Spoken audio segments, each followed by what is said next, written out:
મોકલે સાહેબ, આદરણીય રૂપાલા સાહેબ સહિતના તમામ શ્રેષ્ઠીઓ દીપ પ્રાપ્ય કરી રહ્યા છે. દેશ વિદેશથી અનેક શ્રેષ્ઠીઓ આપણી વચ્ચે પધાર્યા છે. આ સૌનું ભાવભીનું સ્વાગત, અભિવાદન અને ઋણ સ્વીકાર કરું છું. સમગ્ર નાગરિકતા પરિવાર ખાસ લંડનથી આપણી વચ્ચે ઉપસ્થિત છે, તેમનું પણ અભિવાદન છે. તો આપણે વ્યવસ્થામાં સહકાર આપીશું. સમય મર્યાદામાં કાંઈક પૂજ્ય બાપુને ફરીથી બીજા પ્રવાસમાં જવાનું છે.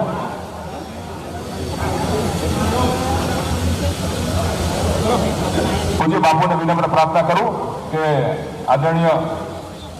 આદરણીય અશુભાઈ અને બેન શ્રીમતી ઉર્મિબેન રાડિયાનું મોમેન્ટો આપીને અભિવાદન અને ઋણ સ્વીકાર કરે આપણા બધા વતી. આવો પધારો અને પૂજ્ય બાપુના આશીર્વાદ મેળવે.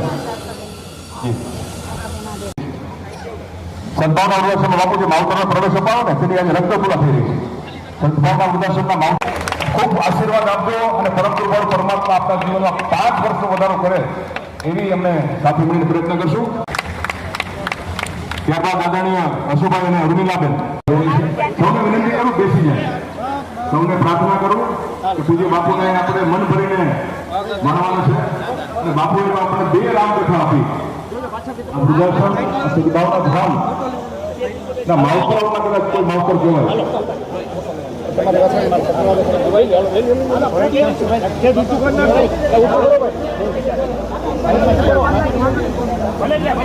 વિનયભાઈ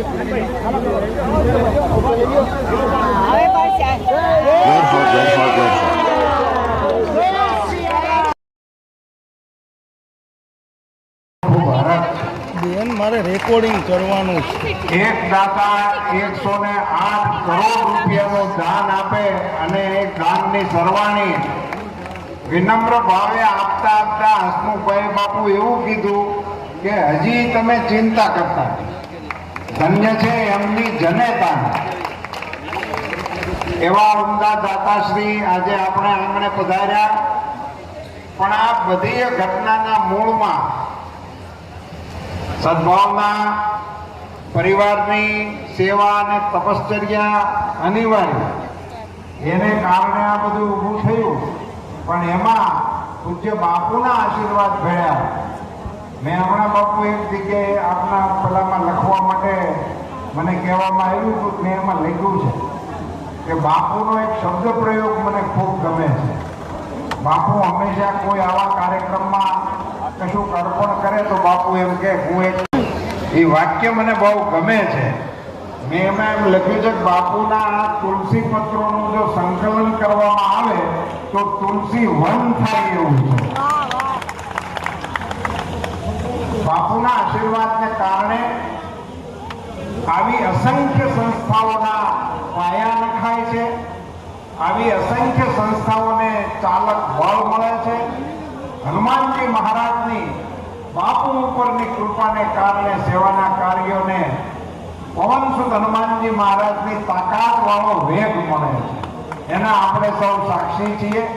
અહીંયા પણ આવું અદભુત સેવા કાર્ય અને અહીંની આ સેવા કાર્યને સમર્થન આપવા માટે પૂજ્ય બાપુએ મુંબઈની અંદર પણ અવસર મળ્યો છે.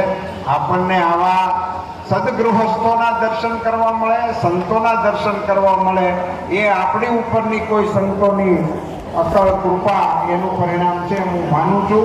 દાતા પરિવારનું અને અન્ય લોકોનું રક્તતુલાથી અહીંયા સ્વાગત થઈ રહ્યું છે.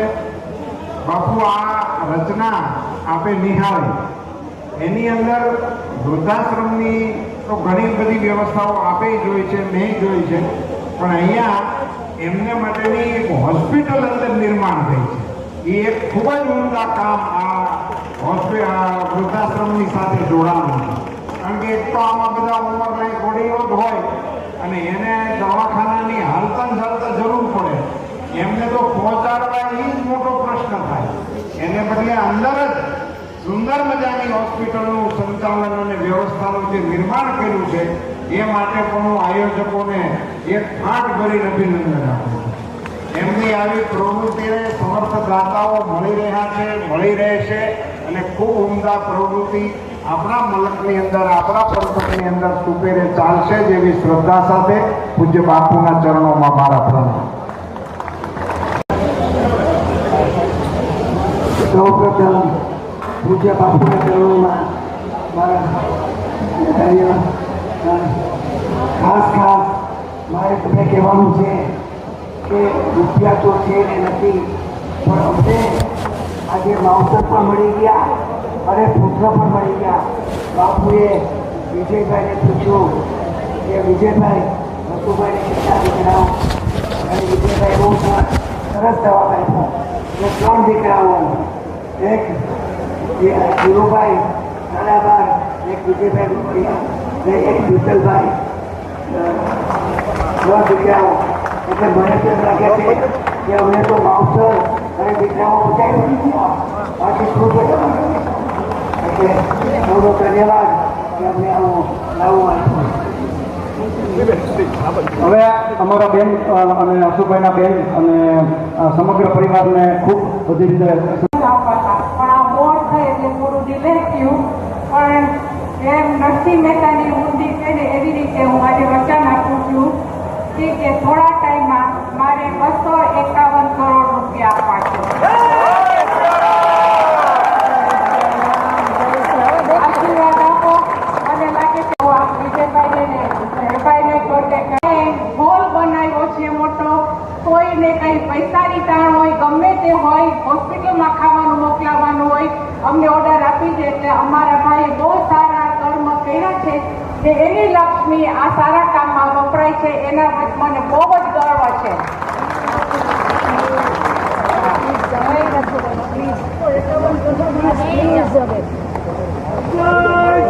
પેલા 108 કરોડ અને મારી મોદી ટીવી ચેનલ છે